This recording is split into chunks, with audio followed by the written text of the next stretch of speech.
గురు పౌర్ణమి సందర్భంగా ప్రవచనకర్త చాగంటి కోటేశ్వరరావు ఆశీర్వాదం తీసుకున్నారు ఏపీ బీజేపీ అధ్యక్షుడు మాధవ్. కాకినాడలో గోశాలకు వెళ్లి చాగంటిని కలిశారు మాధవ్ దంపతులు. ధర్మవ్యాప్తిలో మాధవ్ విజయం సాధించాలని ఆశీర్వదించారు చాగంటి కోటేశ్వరరావు.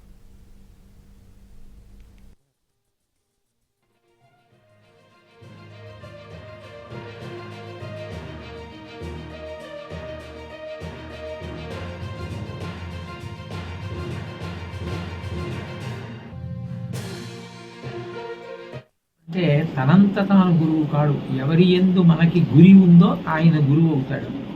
ఇటువంటి పరమ పవిత్రమైన రోజున చిరంజీవి మాధవ్ గారు తన ధర్మపత్నితో కలిసి నా దగ్గర ఆశీర్వచనం తీసుకోవడానికి రావడం వారి యొక్క వినయానికి, వారి భక్తికి, వారి యొక్క ప్రేమకి చిహ్నం. విజయాలు సాధించడానికి కావలసిన సమస్త విభూతుల్ని భగవంతుడి నిర్హేతుక కృపాకటాక్ష వీక్షణం చేత ఆయనకి అనుగ్రహించాలని.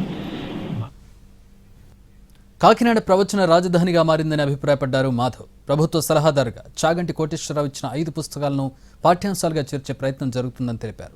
సనాతన ధర్మంపై దేశవ్యాప్తంగా విస్తృత ప్రచారం చేస్తున్నారని డిప్యూటీ సీఎం పవన్ను ప్రశంసించారు మాధవ్.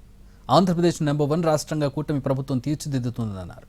రాష్ట్రానికి కొత్త పోర్ట్లు, ఎయిర్పోర్ట్లు వస్తున్నాయన్నారు.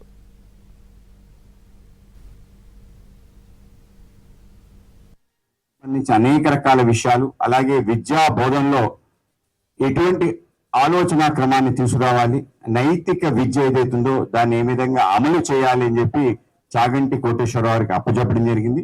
ఆయన తన పనిని అద్భుతంగా నిర్వహించి ఇప్పటికే 5 పుస్తకాలు ఇవ్వటం జరిగింది. వాటిని పాఠ్యాంశాల్లో చేర్చే విధంగా ప్రయత్నం చేస్తున్నారు మన విద్యాశాఖ మంత్రివర్యులు శ్రీ నారా లోకేష్ గారు. పవన్ కళ్యాణ్ గారు కలిసిన తర్వాత ఏ విధంగా ఆయన ఒక ప్రయత్నం ప్రారంభించారు, దేశవ్యాప్తంగా మన సనాతన ధర్మం సంబంధించి అనేక విషయాల్ని స్పష్టంగా గట్టిగా మాట్లాడటం. ఈ మధ్య తమిళనాడులో జై మురుగన్ సభ సుమారు 5 లక్షల మంది పైగా కార్తికేయుని యొక్క భక్తుల సమూహంలో మన తెలుగు బిడ్డ ఏ విధంగా గర్జించాడో మనం చూసాం.